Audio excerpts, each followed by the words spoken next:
boleh curi hati yang ikhlas. Ingat tu.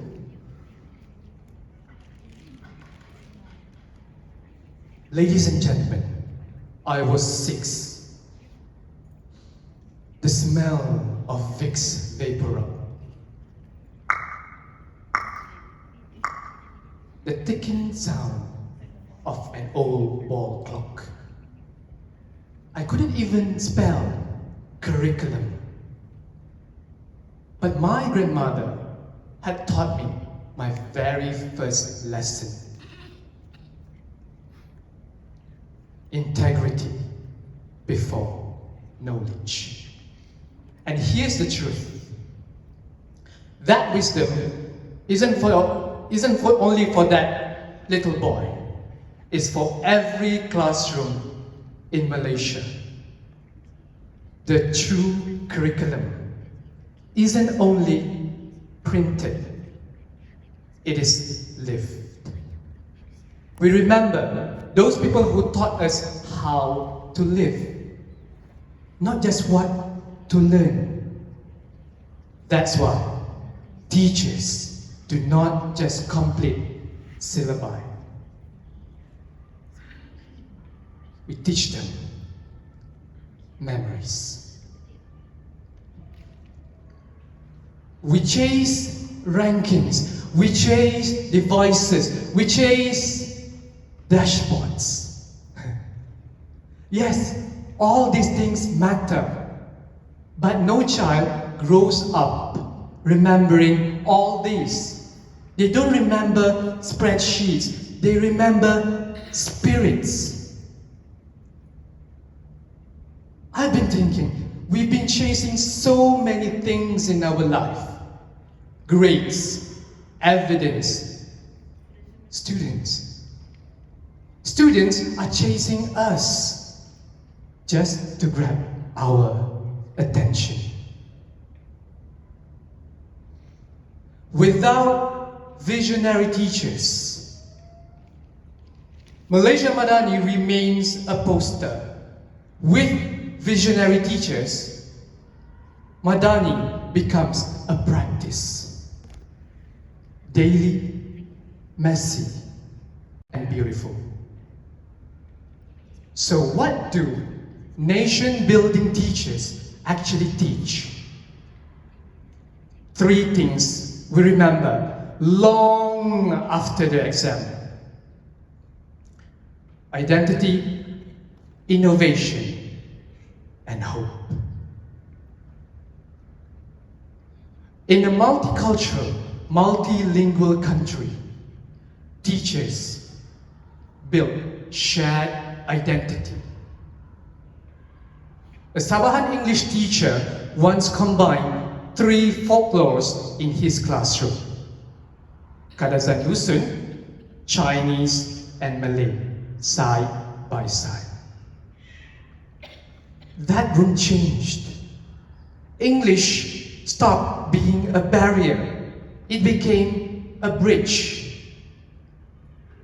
On that day, nobody asked who belonged.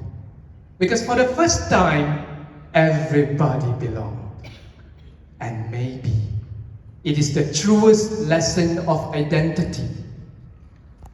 Not for proving where you belong, but knowing we belong together. Teachers do not just teach subject. Teachers build relevance.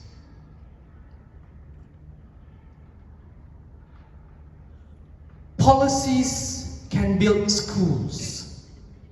Only teachers can build innovators.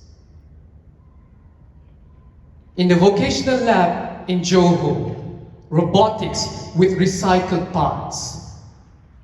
Machines broke, students rebuilt, briefed the community. Iteration become identity. That broken robots with recycled parts, that, ladies and gentlemen, that is Malaysia itself. broken sometimes, rebuilt often, always learning to stand again. Robots failed, but students grew. Machines fell apart, but innovation held together. Innovation isn't just a subject. Innovation is a stance. After the pandemic, some students returned with silence in their eyes. Numbers didn't see it. Teachers. One of my teacher trainees once told her student in her classroom, "Your grade does not define you. Your growth does." One boy kept showing up day by day. 2 years later, he stood first in his class. And that wasn't a miracle. That was pedagogy with hope. Hope isn't in the curriculum. But isn't it true? We remember the lesson the most, the lesson that gave us hope, not homework. And if we close our eyes tonight, we won't remember equations or essays, but we will remember that particular teacher who kept showing up and said to you, "Yes, you can." When teachers got hope, students risk trying again.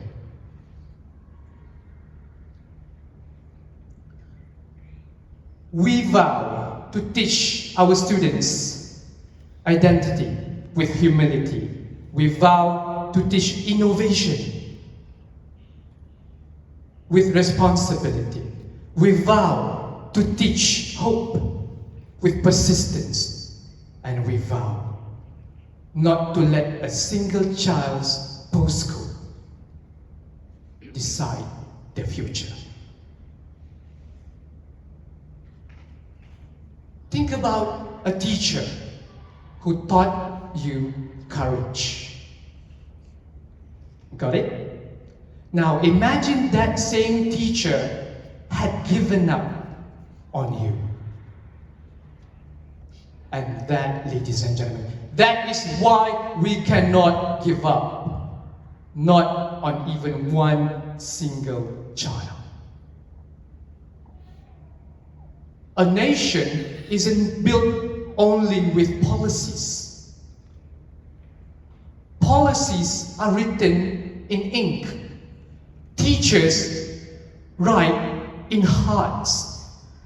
Ink dries, ink fades, but teachers' hearts beat, hearts carry.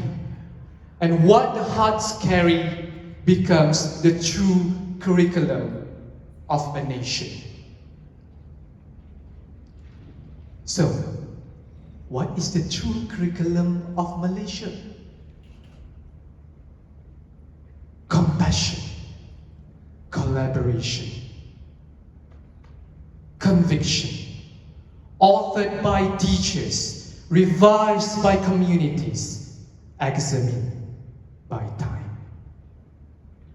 And if our students remember anything from us, let it be this: a nation is only as strong as what the people choose to remember.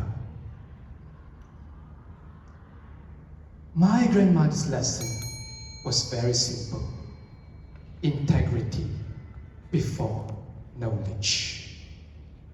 Malaysia's true curriculum must be the same. Thank you.